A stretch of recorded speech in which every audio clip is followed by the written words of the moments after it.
आप देख रहे हैं अपना बिहार और आपके साथ मैं हूं विवेक। सूत्रों के हवाले से इस वक्त एक बड़ी खबर आ रही है। कांग्रेस और आरजेडी में सुलह की कोशिशें लगातार जारी हैं। कांग्रेस को 6 सीट का प्रस्ताव मिला है। कांग्रेस की कम से कम 10 सीट की डिमांड है और प्रस्ताव मिला है 6 सीट का। और ऐसे में आरजेडी नेतृत्व को यह संदेश भेज दिया गया है कि हमें भाई 10 सीट चाहिए। यह भी कहा गया है कि अतीत की तरह इस बार लालू प्रसाद धमकी देकर कांग्रेस पर दबाव नहीं बना सकते हैं। 8 से 9 सीट मिलने पर बात बन सकती है। और बिहार के सीट शेयरिंग के मुद्दे पर कांग्रेस मुख्यालय में एक बड़ी बैठक हुई जिसमें आरजेडी के प्रस्ताव पर चर्चा हुई है कि आरजेडी की तरफ से क्या दिया गया और हमारी डिमांड क्या थी। और शिवम प्रताप सिंह हमारे साथ, उनसे बात करते हैं। शिवम प्रताप, जो इस खबर आ रही है उसमें एक म्यूचुअल अंडरस्टैंडिंग की बात थी कि यहां ऐसा लग रहा था कि सब एक साथ चलें। कम से कम बिहार में नीतीश कुमार के अलग होने के बाद कांग्रेस और आरजेडी बिल्कुल साथ साथ चल रहे थे, लेकिन यह कदम ताल अब थोड़ा बिगड़ता नजर आ रहा है। सीट शेयरिंग पर, नंबर्स पर जब बात होनी शुरू हुई तो यहां पर तालमेल तो पूरा ही पूरा बिगड़ा नजर आ रहा है। यहां तो ऑफर देने की बात है और यह कहा जा रहा है कि पुरानी बात नहीं होगी। देखिए, निश्चित तौर पर सीट शेयरिंग को लेकर कहीं ना कहीं अब पेच बिहार में फंस गया है। पहले जब जेडीयू इंडिया अलायंस में थी तब सीटों का बंटवारा हुआ था। उसके बाद जैसे ही जेडीयू बाहर गई तो पूरी तरीके से सीटों का बंटवारा दोबारा से करने को लेकर सभी पार्टियां एकमत हुई, लेकिन लगातार डिले होता चला गया। एक तरफ जहां इंडिया अलायंस के भारत जोड़ो यात्रा के चक्कर में राहुल गांधी बिजी थे तो दूसरी तरफ तेजस्वी यादव भी अपनी यात्रा निकाल रहे थे। अब जब चुनावों का ऐलान हो गया, ऐसे में सीट शेयरिंग को लेकर बात आगे बढ़ी तो निश्चित तौर पर बिहार में आरजेडी कांग्रेस के मन मुताबिक उन्हें सीट देना नहीं चाहती है। उसी को लेकर आज कांग्रेस मुख्यालय में कांग्रेस पार्टी ने एक बड़ी बैठक की जिसमें कांग्रेस के राष्ट्रीय अध्यक्ष खड़गे, संगठन महासचिव KC. Venugopal, national alliance committee के कन्वीनर मुकुल वासनिक और बिहार कांग्रेस के वरिष्ठ नेता शकील अहमद खान मौजूद रहे। दरअसल आरजेडी ने कांग्रेस को बिहार में सिर्फ 6 सीटें देने का प्रस्ताव दिया है और ये भी एक तरीके से दबाव डाल दिया कि आप जल्द से जल्द इसको तय करिए, नहीं तो हम एक तरफा सीटों का ऐलान कर देंगे। हालांकि सूत्रों का ये दावा है, इस बात को लेकर कांग्रेस नेतृत्व तो बेहद नाराज हो गया और आज की बैठक में ये तय हुआ है कि बिहार में कांग्रेस कम से कम 10 सीटों पर चुनाव लड़ेगी। और एक मैसेज भी आरजेडी को भेजा गया है कि अगर इस बात को आरजेडी नेतृत्व तो नहीं मानता है तो कांग्रेस अपना अगला कदम भी उठाएगी। ये भी कहा गया कि अतीत की तरह इस बार लालू यादव धमकी देकर कांग्रेस पर दबाव नहीं बना सकते हैं। लेकिन न्यूज 18 को उच्च सूत्रों ने ये बताया है कि दोनों दलों के बीच सुलह और सफाई की कोशिश लगातार जारी है। नेशनल अलायंस कमेटी के कन्वीनर मुकुल वासनिक आरजेडी के संपर्क में है और कांग्रेस को अगर 8 से 9 सीटें भी आरजेडी देती है तो बातचीत बन जाएगी। हालांकि अभी के दौर की बात करें तो निश्चित तौर पर दोनों पार्टियों के बीच पेच फंसा हुआ है। नेता एक दूसरे से बात कर रहे हैं लेकिन कोई फाइनल मुहर अभी नहीं लग पाई है। बहुत बहुत शुक्रिया शिवम तमाम जानकारियों के लिए। फाइनल मुहर नहीं लगी है लेकिन पुरानी बात नहीं होगी, धमकी नहीं चलेगी। और अगर 8 से 9 सीट की बात अगर होती है तो फिर बात बन जाएगी, लेकिन 6 सीट पर तो कोई संभावना नहीं झलकती है। और साफ तौर पर अखिलेश सिंह जब बाहर निकले, उनसे पूछा गया तो बस एक ही जवाब था, सब हो जाएगा। कैसे होगा इसके बारे में कुछ नहीं कहा। और पटना से बड़ी खबर है, प्रदर्शनकारी छात्र छात्राओं से दुर्व्यवहार से जुड़ा हुआ मामला। पटना पुलिस ने दुर्व्यवहार किया है, दुपट्टे बैग से गला दबाने की कोशिश का आरोप लग रहा है। कैमरे में कैद पुलिस की बर्बरता और पटना पुलिस की गाड़ी पर नंबर नहीं थे। प्रदर्शन रोकने का यह तरीका कैसा है, यह कैसी पुलिस है? तो यह बड़ी खबर इस वक्त हम आपको बता रहे हैं क्योंकि एक प्रदर्शन चल रहा था छात्र छात्राओं का। उनकी मांग अपनी जगह थी, लेकिन उन्हें कंट्रोल करने के लिए पुलिस ने जिस तरीके से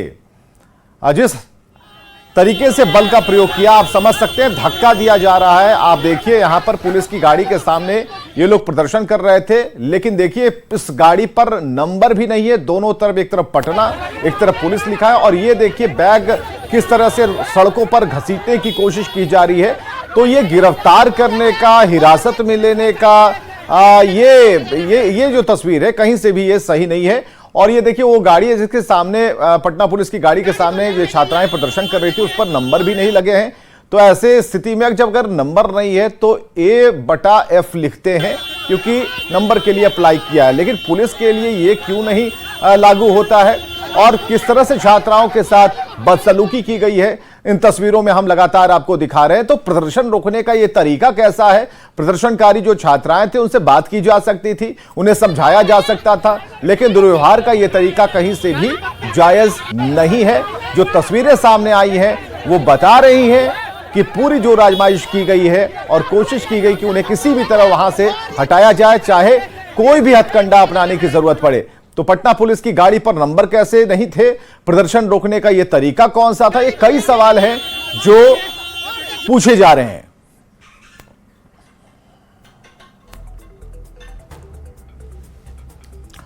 पटना में प्रदर्शन कर रहे 11वीं के छात्रों ने डिप्टी सीएम सम्राट चौधरी के आश्वासन के बाद अपना प्रदर्शन खत्म कर दिया। सम्राट चौधरी ने छात्राओं को भरोसा दिया कि जो अभी जहां से 11वीं की पढ़ाई कर रहे हैं वो वहीं से इंटर देंगे। सम्राट ने कहा कि 1 साल तक कोर्स पूरा होने तक ट्रांसफर नहीं किया जाएगा। सम्राट चौधरी के भरोसे के बाद छात्र छात्राओं ने अपना प्रदर्शन खत्म कर दिया है।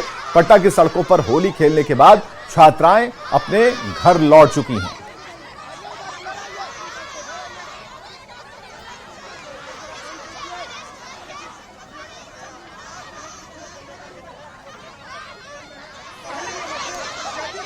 तो डिप्टी सीएम ने भरोसा दिया कि आप जहां पर हैं वहीं से आपकी परीक्षा होगी और इसके बाद छात्राएं जो हैं अपने घर की तरफ निकली हैं। हंगामे की वजह स्क्रीन पर हम आपको बता रहे हैं। करवा लिए 11th में एडमिशन ले लिए तो हमारे लिए रूल क्यों होगा? अब जो बच्चे 10वीं के बाद एडमिशन लेंगे उनको बोलिए विद्यालय में लेने के लिए। हमारा तो मेरिट के अनुसार हुआ है। सरकार बोल रही है, हमें मैसेज आ रहा है हमारे फोन पे डेली कि आपको एडमिशन करवाना पड़ेगा। स्कूल का नाम सरकारी जो भी स्कूल है उसका नाम दीजिए, एडमिशन करवाइए। 21 तारीख से आज से डेट स्टार्ट है। तो इसमें बताइए गलत है या नहीं? ये गलत है, हम आवाज उठाएंगे। हम लोग प्रोटेस्ट इसलिए कर रहे हैं ना कि बोला जा रहा है कि सेशन चेंज करने के लिए। हम लोग का कहना ये है कि इस सेशन पर छोड़कर अगले सेशन से स्टार्ट किया जाए, क्योंकि हम लोग 11th कॉलेज से किए और 12th बोल रहे हैं स्कूल से करने के लिए। डिमांड ये है कि हम नहीं चाहते हैं कि ये साल जो लाइक कि 11th-12th उन लोगों ने शिफ्ट कर दिया, तो अगर आप न्यू ये कर रहे हैं तो 10th जो इस बार दिए हैं उनको दे देना चाहिए कि हाँ 11th-12th आप स्कूल से करें। लेकिन हम लोगों ने 1 साल अपना कंप्लीट कर लिया है कॉलेज में, देन बाय क्यों हो रहा है ऐसा हमारे साथ? तो पहले 2 दिन पहले न्यूज़पेपर में आ चुका है कि हम लोग का वापस से वही कर दिया गया कि ये सेशन वाला हम लोग को कि हम लोग कॉलेज ही पढ़ेंगे। 2 दिन पहले यहाँ पे न्यूज़ में शिक्षा मंत्री खुद बोले हैं और वापस से आज हम लोग वापस से पेपर में आ रहा है कि हम लोग जाए वापस से पोर्टल भरे, उसका अलग से फीस लगेगा और वापस से वही स्कूल में जाके पढ़े हम लोग। जब 2 दिन पहले आप बोल दिए तो क्यों ऐसा हुआ? सरकार इस पर विचार करेगी एकदम। जो बच्चे पिछले साल जिन लोगों ने नामांकन लिया है उन सारे बच्चे पर विचार किया जाएगा। जो नए वित्तीय वर्ष में आएंगे, जो 2024 से जिनका नामांकन होगा उस पर विचार नहीं किया जाएगा। लेकिन जो बच्चे पिछले साल जिन्होंने नामांकन लिया है उसको जरूर उनको पढ़ने का मौका देगी। सम्राट चौधरी उप मुख्यमंत्री ने कह दिया है कि जो इस वित्तीय वर्ष में 2023 से 25 में जिनका नामांकन हुआ है उनको नहीं हटाया जाएगा कॉलेजों से, और नए वित्तीय वर्ष में जब नामांकन होगा तो उनका नामांकन कॉलेजों में नहीं लिया जाएगा, स्कूलों में ही लिया जाएगा। अब सरकार ने भरोसा दिया है तो सरकार के भरोसे पर कितना एतबार है, जरा इनके बारे में भी जानकारी ले लेते हैं। अब बोलो, सरकार ने भरोसा दिलाया तो नोटिफिकेशन आएगा फोन पे नोटिफिकेशन आएगा, चले जाएंगे शांति से। अभी आश्वासन मिला ना, अभी नोटिफिकेशन आ जाए बस। हाँ, पहले नोटिफिकेशन आना चाहिए। हम लोग को नोटिफिकेशन आ जाए, उसके बाद कुछ नहीं चाहिए हम लोग को। बिल्कुल, जो छात्राएं हो कहें कि नोटिफिकेशन आ जाए तब ये वापस जाएंगे। फिलहाल देखिए तस्वीर यहाँ पर अभी भी सड़कों पर, हालांकि छात्राओं ने खुशी का इजहार किया है कि उप मुख्यमंत्री की तरफ से आश्वासन दिया गया है और अब उनकी बातें जो हैं वो मान ली गई हैं। तो छात्राओं में खुशी का माहौल है। देखिए अब छात्र मान रहे हैं कि उनकी बातें जो क्या बात मान ली गई।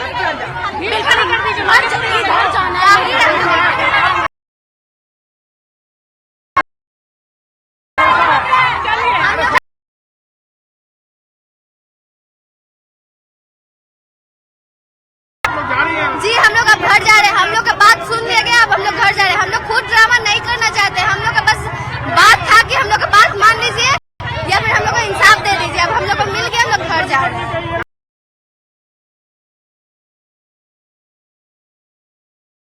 सरकार के एतबार जो आश्वासन देगा उस पर भरोसा नहीं हो, लेकिन अब अधिकांश छात्राओं ने मान लिया है कि सरकार ने उनकी बात मान ली है। आंदोलन यहीं पर खत्म कर रही है। कैमरा पर्सन मनीष जुनेजा के साथ संजय कुमार, न्यूज 18 पटना।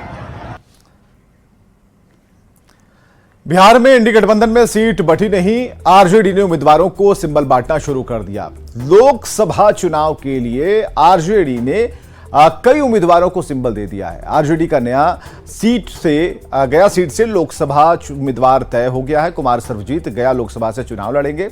कुमार सर्वजीत को आरजेडी का सिंबल मिला है। 28 मार्च को कुमार सर्वजीत गया लोकसभा सीट से नामांकन करेंगे। कुमार सर्वजीत ने लालू प्रसाद और तेजस्वी को धन्यवाद दिया। अभय कुशवाहा औरंगाबाद से आरजेडी का सिंबल उन्हें मिला, तो श्रवण कुशवाहा को नवादा से आरजेडी का सिंबल मिला है। सुरेंद्र यादव जहानाबाद से आरजेडी के प्रत्याशी होंगे। वहीं अर्चना रविदास को जमुई से टिकट मिला है, सिंबल मिला है।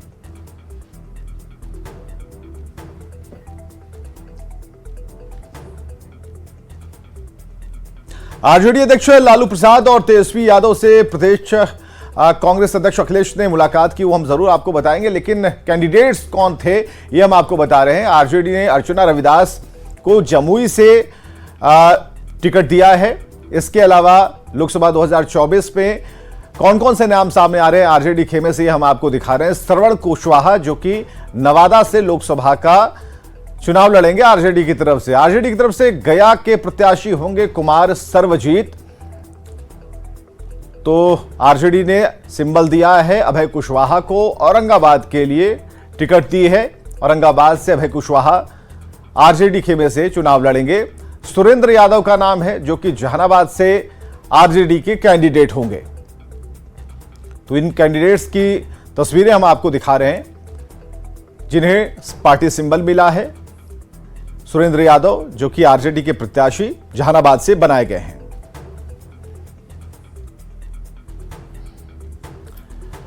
तो लोकसभा चुनाव 2024 और ऐसे में सहमति सीटों पर नंबर्स पर नहीं बन पाई, लेकिन इतना जरूर है कि आरजेडी ने अपने उम्मीदवारों को फाइनल कर लिया है कि किस सीट से कौन सा उम्मीदवार चुनाव में उतरेगा। लोकसभा चुनाव की जो तैयारियां हैं आरजेडी ने पूरी कर रखी हैं और ऐसे में सारी तस्वीरें हम आपको दिखा रहे हैं। पीछे हमारी तस्वीर भी चल रही है, पार्टी सिंबल बांटते हुए खुद लालू प्रसाद यहां दिख रहे हैं और जिन प्रत्याशियों का चयन किया गया फर्स्ट फेज के लिए उन सभी को पार्टी सिंबल यहां पर दिया जा रहा है। एक एक कर राबड़ी देवी खुद भी यहां पर मौजूद हैं।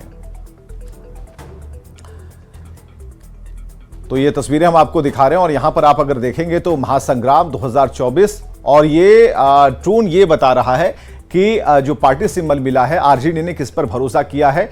एक एक उम्मीदवार का चेहरा इसके माध्यम से है, जैसे जैसे रोटेट कर रहा है उन सभी प्रत्याशियों के जो नाम है इस जगह पर आ रहे हैं और आप देख पाएंगे यहां अभय कुशवाहा औरंगाबाद से उन्हें पार्टी का सिंबल मिला है। इसके अलावा कुमार सर्वजीत जो है कि गया से उन्हें सिंबल मिला है और अर्चना रविदास का नाम है। तो एक एक कर हम चला रहे हैं उन नामों को, उन तस्वीरों के साथ चला रहे हैं। और श्रवण कुशवाहा जो कि नवादा से उन्हें सिंबल मिला है, इसके अलावा अर्चना रविदास जिन्हें जमुई से सिंबल मिला है। तो ये एक प्रोसेस है, एक ग्राफिक्स के माध्यम से हम इसे एस्टैब्लिश करने की कोशिश कर रहे हैं कि देखिए किन्हें टिकट मिला। आरजेडी ने इन लोगों पर भरोसा जताया है। आरजेडी अध्यक्ष लालू प्रसाद और तेजस्वी यादव से प्रदेश कांग्रेस अध्यक्ष अखिलेश सिंह ने मुलाकात की। तीनों नेताओं के बीच करीब 20 मिनट तक मुलाकात हुई और इसके बाद अखिलेश सिंह मीडिया के सामने आए। अखिलेश सिंह ने कहा कि सब कुछ जगह पर है, कहीं कोई पेच नहीं है। जब न्यूज 18 ने पूछा कि बिना सीट शेयरिंग के ऐलान के आरजेडी अपने प्रत्याशी को सिंबल दे रही है, तो अखिलेश इस सवाल को ही टाल गए।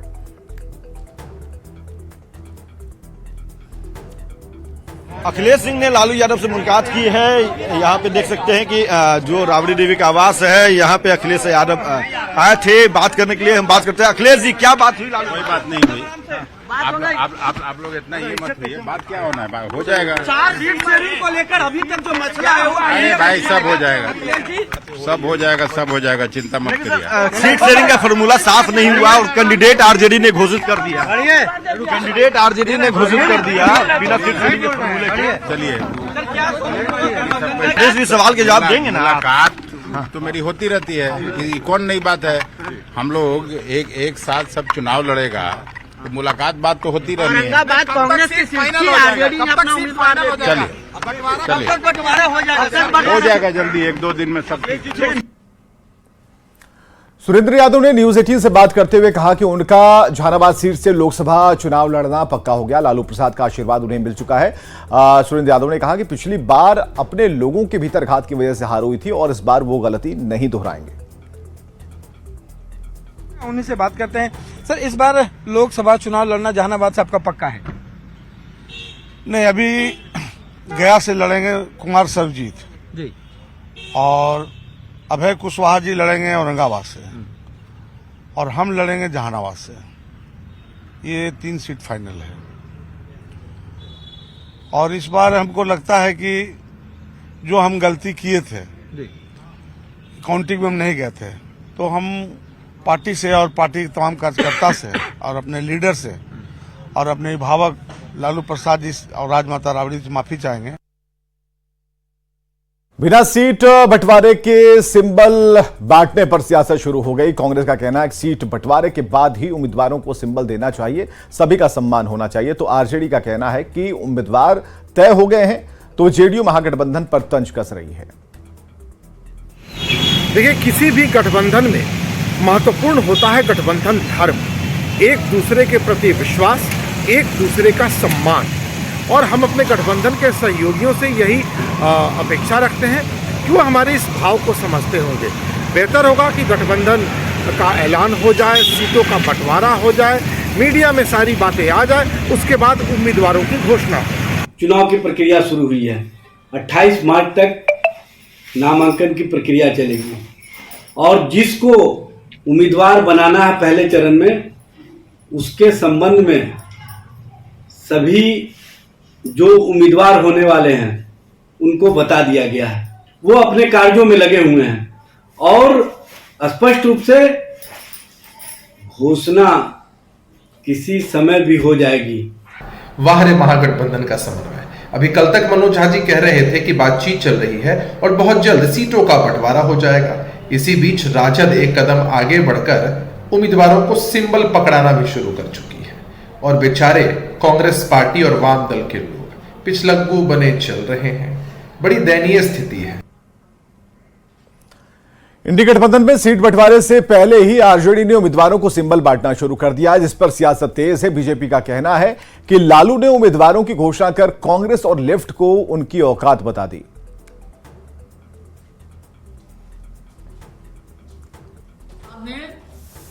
कांग्रेस को दिखाई औकात, कांग्रेस को हाशिए में लाने का काम किया, कम्युनिस्टों को भी उनकी औकात दिखाने का काम किया। लालू प्रसाद ऐसे नेता हैं जो कहते हैं वो करते नहीं, और जो करते हैं वो कहते नहीं।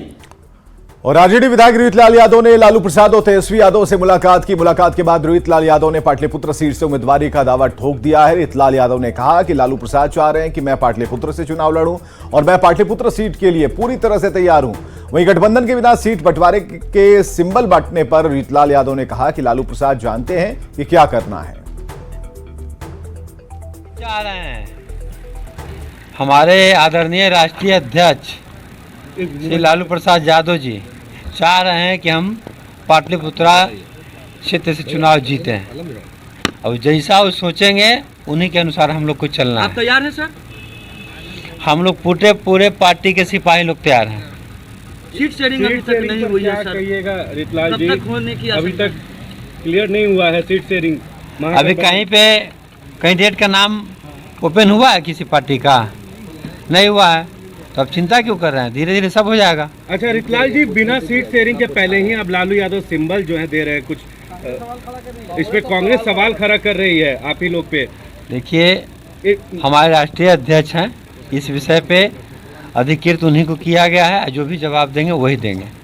पाटलिपुत्र लोकसभा सीट पर आरजेडी के भीतर घमासान मचा। एक तरफ दानापुर के आरजेडी विधायक रोहितलाल यादव ने पाटलिपुत्र सीट पर दावा ठोका, तो भाई वीरेंद्र ने न्यूज 18 से कहा कि पाटलिपुत्र की जनता चाहती है कि मैं चुनाव लड़ूं। पार्टी के अंदर इस बात पर सहमति भी है। अगर लालू और तेजस्वी उन पर भरोसा करते हैं तो एक सीट जीतकर पार्टी को वो देंगे। आदरणीय लालू प्रसाद यादव और तेजस्वी यादव जी का अगर हमारे ऊपर विश्वास करेंगे कि इनको देने से चुनाव जीत जाएंगे, तभी हम चुनाव लड़ेंगे और चुनाव जीतकर एक सीट देने का काम करेंगे। और पार्टी जिसको भी देगी, भाई वीरेंद्र उसकी मदद करेगा। भाई वीरेंद्र को मौका मिलता है तो भाई वीरेंद्र लड़ने के लिए तैयार हैं पार्टी में। भाई वीरेंद्र को सब लोग चाह रहे हैं और पार्टी भी चाह रही है, ऐसा नहीं है। और पार्टी भरोसा करेगी तो निश्चित रूप से एक सीट मिलेगा। और गया से जीतनराम मांझी 28 मार्च को नामांकन करेंगे। मांझी एनडीए उम्मीदवार के तौर पर नामांकन करने वाले हैं। गया लोकसभा सीट पर जीतनराम मांझी और सर्वजीत आमने सामने होंगे। हम पार्टी के राष्ट्रीय अध्यक्ष संतोष सुमन ने प्रेस कॉन्फ्रेंस कर इसकी घोषणा की है। उन्होंने गया की जनता से अपील की कि एक स्वच्छ छवि के उम्मीदवार जीतनराम मांझी को वोट करें ताकि गया का विकास कार्य पूरा किया जा सके। महागठबंधन की तरफ से कुमार सर्वजीत तो लड़ेंगे। इस सवाल पर उन्होंने कहा कि हमारी अपनी तैयारी पूरी है, किसी न किसी को उधर से आना ही था, लेकिन हम किसी से डरने वाले नहीं हैं, अपने एजेंडे पर खड़े हैं।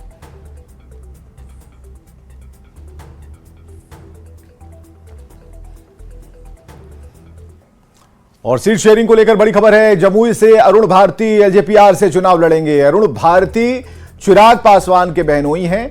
25 मार्च के बाद अरुण भारती जमुई सीट से नामांकन करेंगे। चिराग की सीट से अरुण भारती चुनाव लड़ने वाले हैं। ये बड़ी खबर एलजेपीआर खेमे से।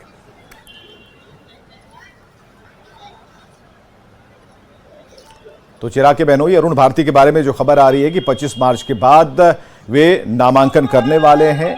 इस सीट से चिराग पासवान लड़े थे, उन्होंने जीत दर्ज की थी, लेकिन इस बार हाजीपुर की तरफ चिराग के रुख करने से अब जमुई सीट पर अरुण भारती, जो कि उनके बहनोई है, वे चुनाव लड़ने वाले हैं।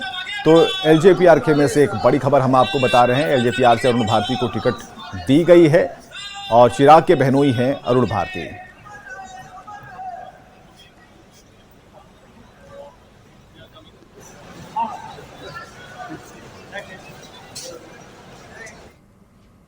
और बड़ी खबर आ रही है, महेंद्र सिंह धोनी ने कप्तानी छोड़ी है। चेन्नई सुपर किंग्स की कप्तानी महेंद्र सिंह धोनी ने छोड़ दी है। ऋतुराज गायकवाड़ को नई कमान मिली है। कल से आईपीएल 2024 की शुरुआत होने वाली है और शुरुआत से पहले ही एक बड़ी खबर महेंद्र सिंह धोनी के बारे में। ऋतुराज गायकवाड़ को चेन्नई की कमान सौंपी गई है।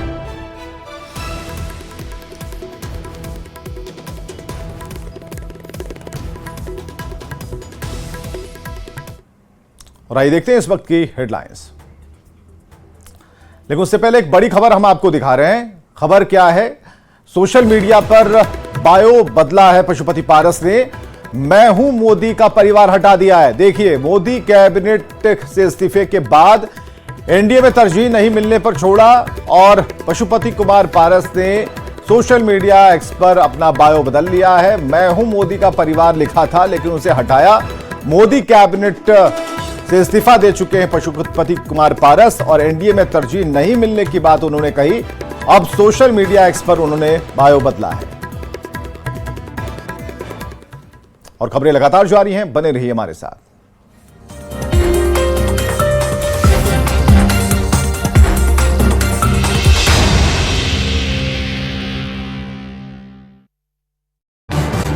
आपका